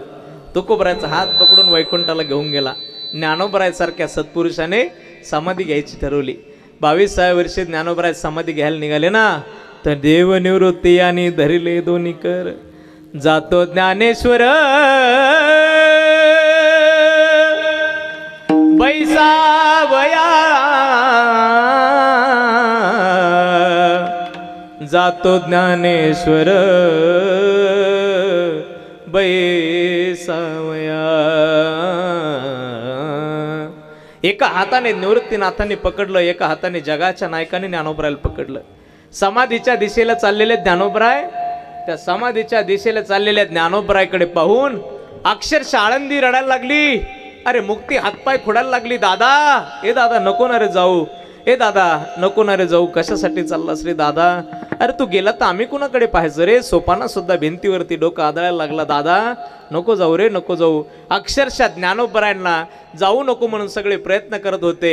निवृत्ती दादाच्या हातात एक हात होता, विश्वाच्या मालकाच्या हातात एक हात होता. ज्ञानोबराय समाधीच्या विवराच्या जवळ जाऊन पोहोचले होते. ऐका आता लक्ष माझ्याकडे ठेवा, संपलं महाकीर्तन. ज्ञानोबराय आता समाधीच्या विवराच्या जवळ जाऊन पोहोचले होते आणि समाधीच्या विवराच्या जवळ जाऊन पोहोचलेल्या ज्ञानोबरायने मागे वळून सगळ्यांना नमस्कार केला होता ना, तर एकुलता एक माणूस रडत होता. आळंदी रडेल नवल नाही, अरे आळंदी रडेल नवल नाही, रक्ताचे माणसं रडतील नवल नाही, पुणे जिल्हा रडेल नवल नाही, विश्व रडत होतं, जग रडत होतं. आणि अख्ख्या रडणाऱ्या जगाकडे पाहून ज्ञानोबरायांनी शेवटचा निरोप घेतला आणि ज्ञानोबरायांनी शेवटचा निरोप घेऊन निवृत्ती दादांच्या श्रीगुरूंच्या चरणावरती नतमस्तक झाले, भगवंताच्या चरणावरती नतमस्तक झाले आणि पहिला पाऊल समाधीच्या विवरात टाकला.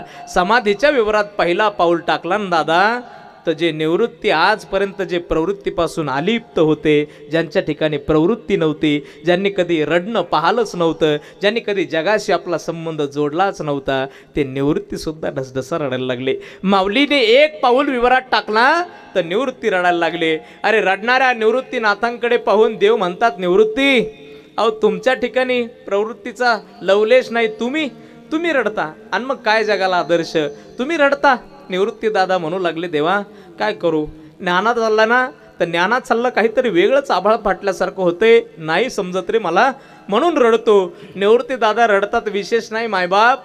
दुसरा पाऊल माया माऊलीने जेव्हा समाधीच्या विवरात टाकला ना, जगाचा मालक आत्तापर्यंत जे निवृत्तीनाथाची समजूत काढत होते, ते विश्वाचा मालक जगाचा मायबाप पांडुरंग परमात्मा सुद्धा हमसून धुमसून रडायला लागला. ज्ञानोबरायांकडे पाहून दसदसा रडायला लागलेला देव, अक्षरशः निवृत्ती दादा आणि देव दोघंही रडायला लागले. त्यावेळी देवाची रुक्मिणी आईसाहेबांना शब्द आहे, देव म्हणतात, रुक्मिणी खूप योगी पाहिले पण ज्ञानोबरायासारखा योगी मी कधीच पाहिला नाही. ज्ञानोबरायासाठी रडायला लागलेला देव, अक्षरशः जगासाठी देव, जगासाठी आपण रडतो, जग आपल्यासाठी रडेल नवल नाही, पण ज्याने जग निर्माण केलं, ज्याने सृष्टी निर्माण केली, त्या परमात्म्याने आपल्यासाठी रडावं. याला म्हणतात देवाने आपल्यावरती प्रेम करणं. आणि असं देवाने ज्या दिवशी प्रेम केलं समजून जा, पुन्हा या जगामध्ये आपल्याला कोणी हरवण्याची ताकद ठेवत नाही. असा देव संतांनी जिंकला, असं जग संतांनी जिंकलं, असा काळ संतांनी जिंकला, असं शरीर सुद्धा संतांनी जिंकलं. ह्या चारही पुरुषार्थाने युक्त असा मनुष्य ज्यावेळी तुकोबरायला समोर दिसला, असा दयावान मनुष्य पण पुरुषार्थ प्राप्ती केलेला, पुरुषार्थ संपन्न केलेला पुरुष ज्यावेळी तुकोबरायच्या समोर आला, त्यावेळी आपसुक तुकोबरायच्या मुखातून निघालेले शब्द म्हणजे धन्य ते संसारी, धन्य ते संसारी, धन्य ते संसारी, धन्य ते संसारी, धन्य ते संसारी, धन्य ते संसारी, हो धन्य ते संसारी, धन्य ते संसारी. हे दयावंत जे अंतरी, दयावंत जे अंतरी, हा दयावंत जे अंतरी,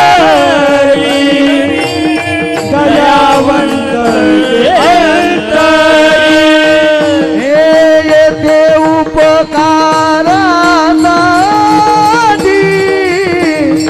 येथे उपकारासाठी, येथे उपकारासाठी, येथे उपकारासाठी,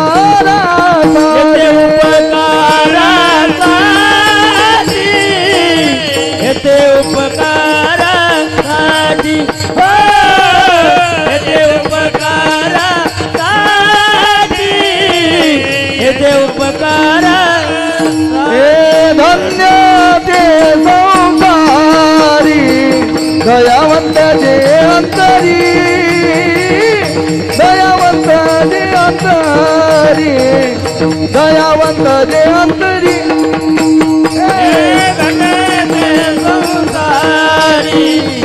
दयावंत रे अंतरे, दयावंत रे अंतरे, दयावंत रे अंतरे.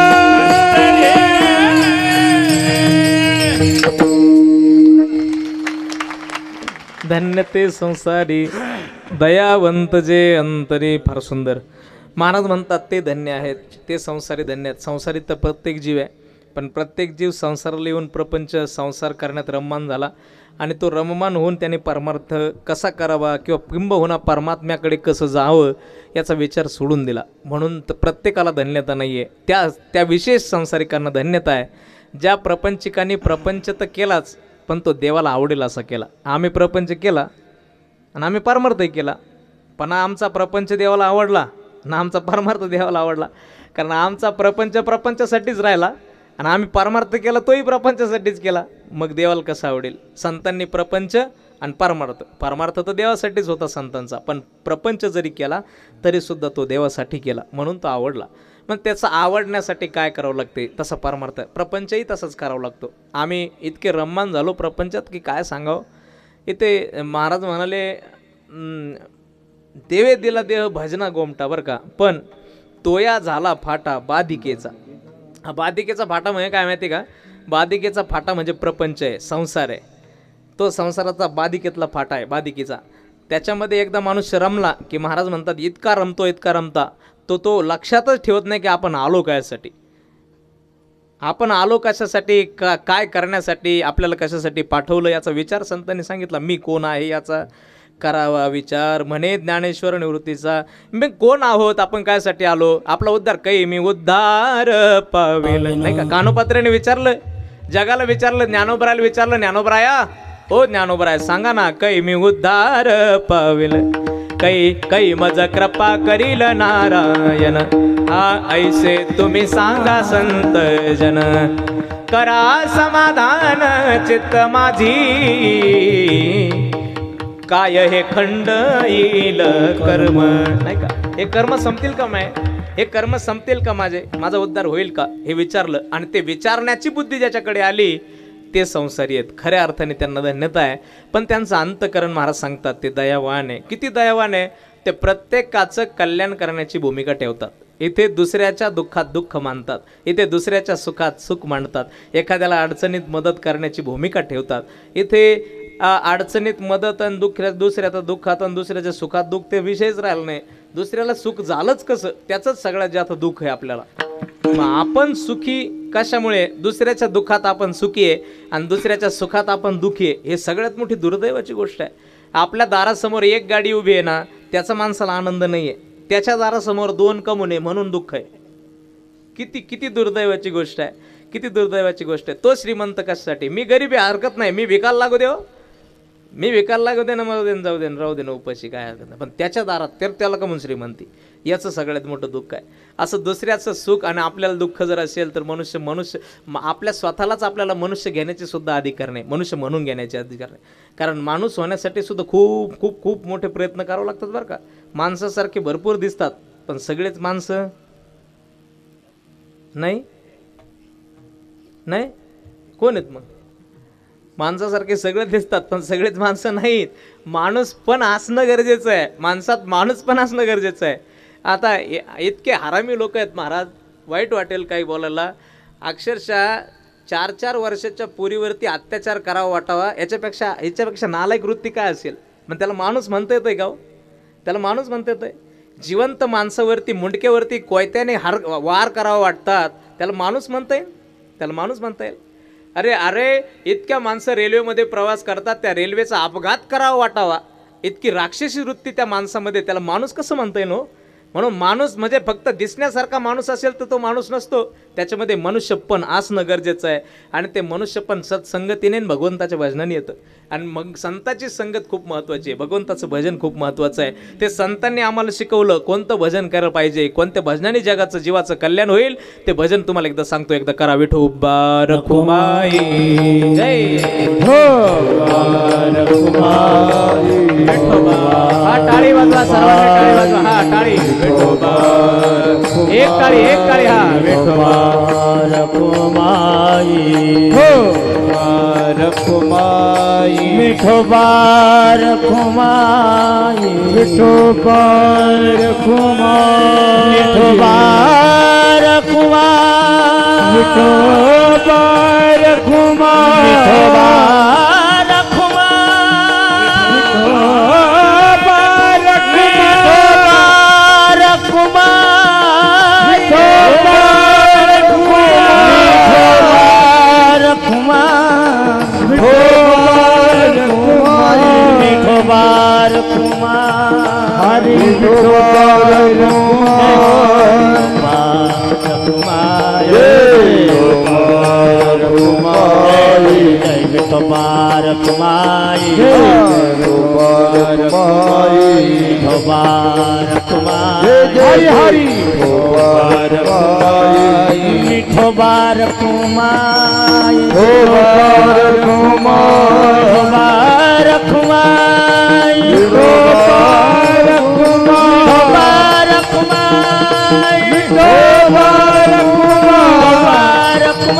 वाचा सगळे.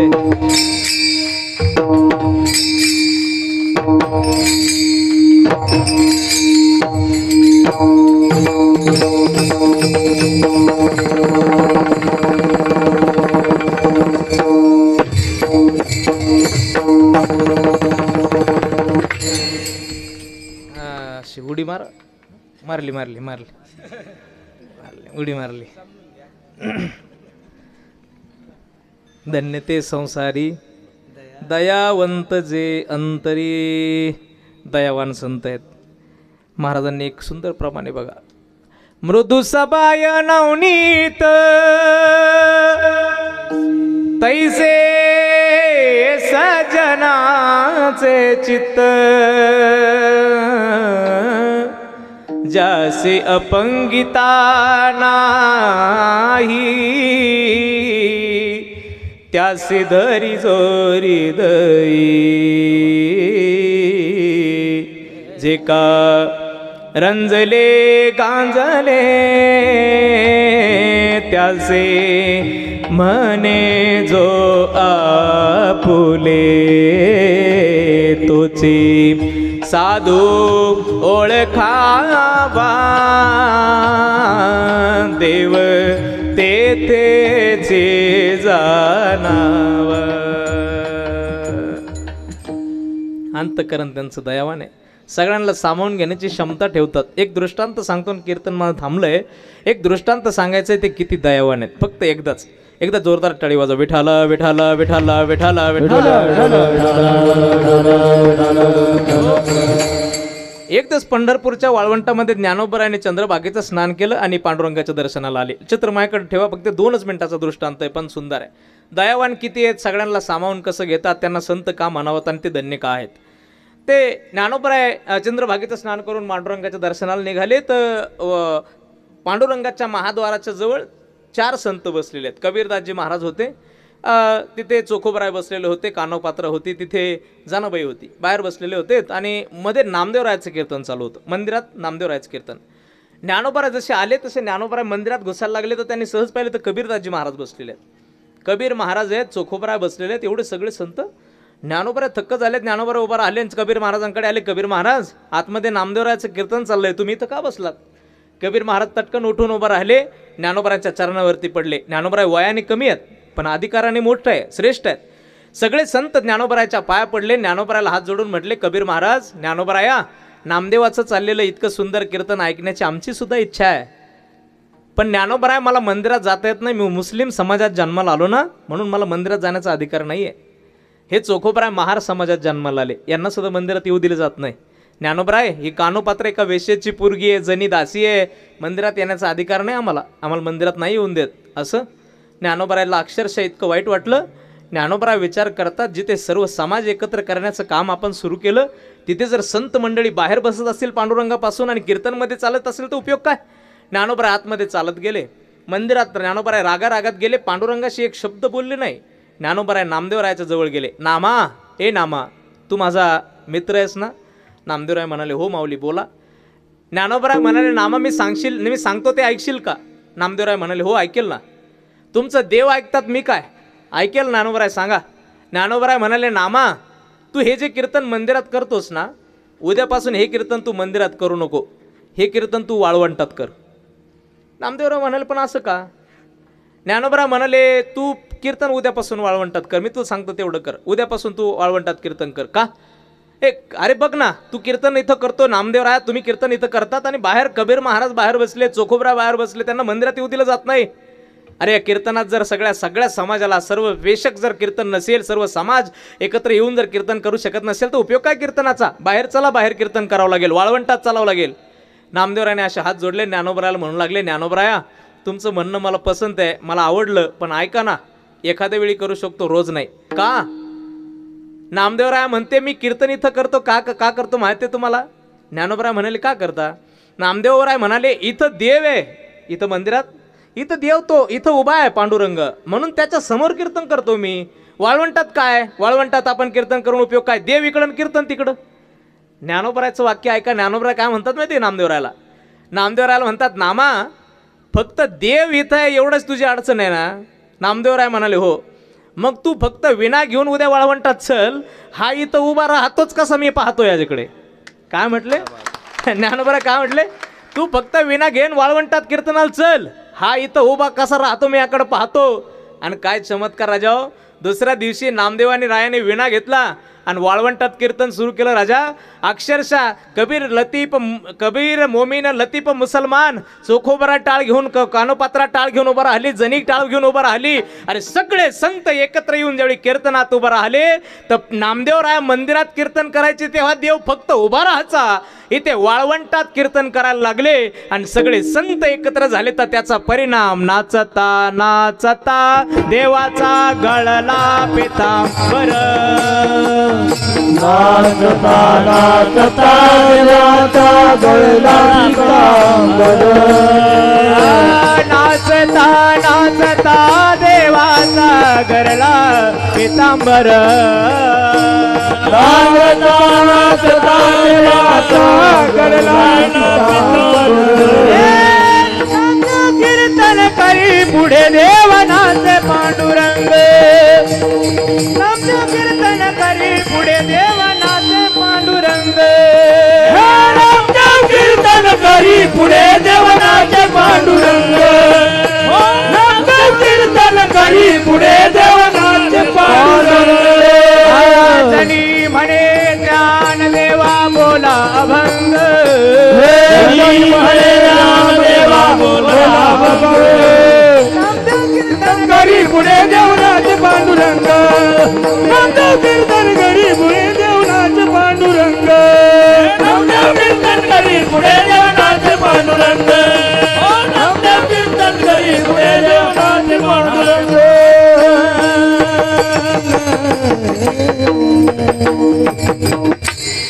ही संतांची वाणी बरं का, ही संतांची वाणी आहे, लटिके वचन नाही. ज्ञानोबराय बोलले, नामा काळजी करू नको, हा उद्या वाळवंटात येईल. तो वाळवंटात आला नाही, सगळे संत एकत्र केले माय ज्ञानोबरायने ना.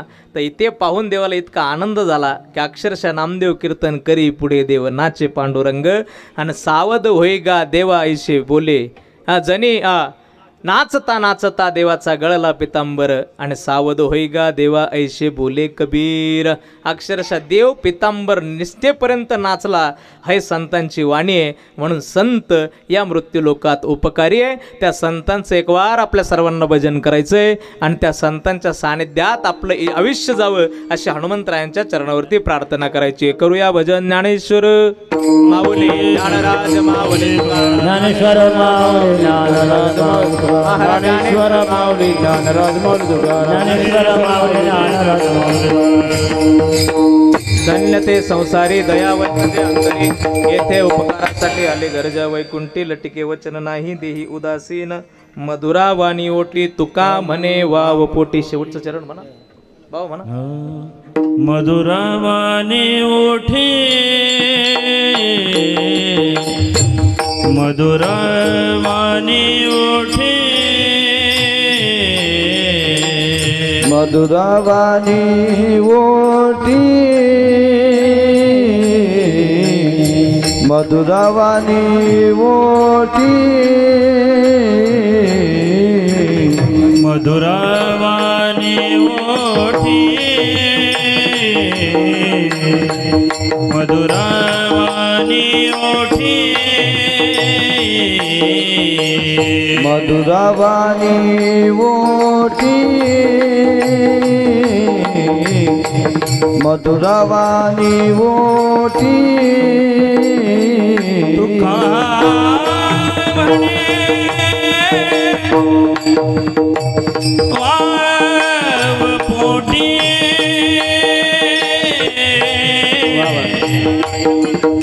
तुका म्हणे वाव पोटी, येथे उपकारासाठी, येथे उपकारासाठी, येथे उपकारासाठी.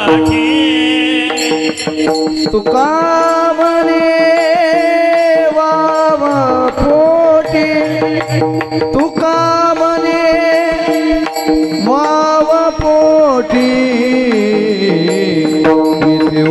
उपकारासाठी येथे उपकारासाठी आले घर जा वैकुंठी आले घर जा वैकुंठी आले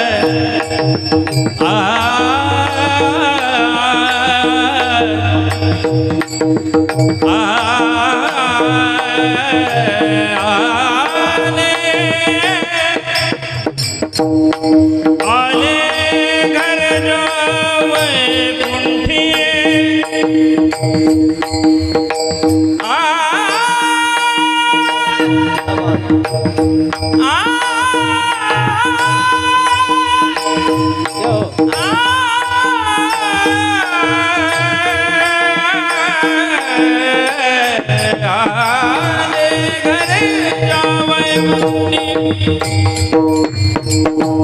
आले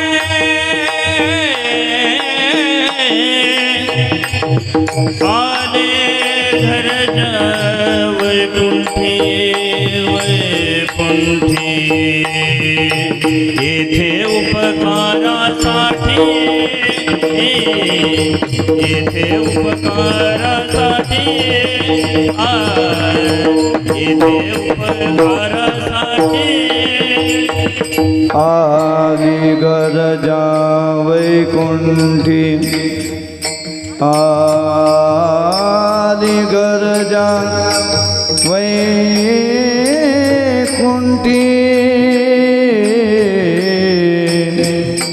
वैकुंठी आली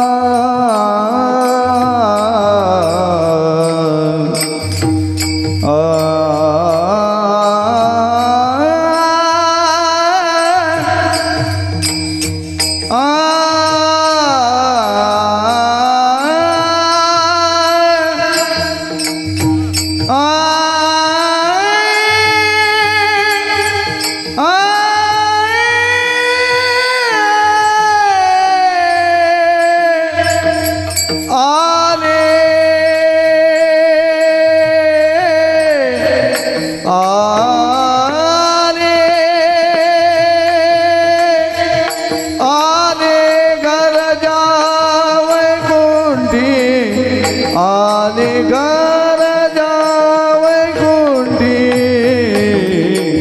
इथे उपकारासाठी येथे उपकारासाठी येथे उपकारासाठी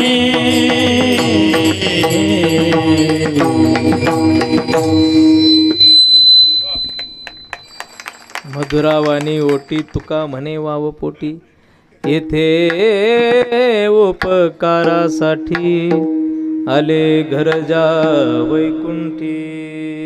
इथे उपकार करण्यासाठी येतात आणि ते आपल्यावरती उपकार करतात आणि पाहिजे त्या अवस्थेत उपकार करतात. आपण ऐकत नाही तरी सुद्धा ते करतात.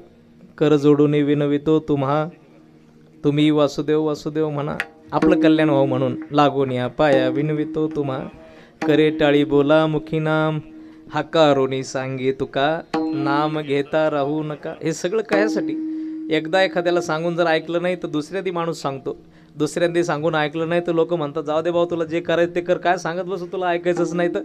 पण संत मात्र शेवटच्या श्वासापर्यंत आपला हात सोडत नाहीत, ते आपलं कल्याण करतात. अर्थात ते उपकार येथे उपकारासाठी आले घरजा वैकुंठी. अशा संत सानिध्यात जर आपण आपलं जीवन दिलं तर जीवाचं कल्याण झाल्या वाचून राहत नाही. एकदा त्या संतांचं आपल्याला भजन करायचं. अशा हात करा वरती वरती असं, हां 1 मिनिट भजन करायचं सर्वांनी. संपलंय माझं कीर्तन. सगळ्यांना जेवढ्यांना हात आहे तेवढ्यांनी वरती करा. तिकडं मला दिसणारे न दिसणारे सगळे. हां ज्ञानो बाराया माझ्या तुको बाराया. हां सर्वांनी सर्वांनी एक भजन. ज्ञानोबाराया माझा तुकोबाराया माझ्या तुकोबाराया हरे ज्ञानोबाराया माझा तुकोबाराया ज्ञानोबाराया माझ्या तुकोबाराया ज्ञानोबाराया माझा तुकोबाराया ज्ञानोबाराया माझ्या तुकोबाराया ज्ञानोबाराया माझा तुकोबाराया ज्ञानोबाराया माझ्या तुकोबाराया ज्ञानोबाराया माझा तुकोबाराया ज्ञानोबाराया माझ्या तुकोबाराया हरी ज्ञानोबाराया माझा तुकोबाराया ज्ञानोबाराया माझ्या तुकोबाराया पंढरीनाथ भगवान की जय। माऊली ज्ञानेश्वर महाराज की जगद्गुरु तुकाराम महाराज की गजानन स्वामी महाराज की वाह वाह धन्यवाद।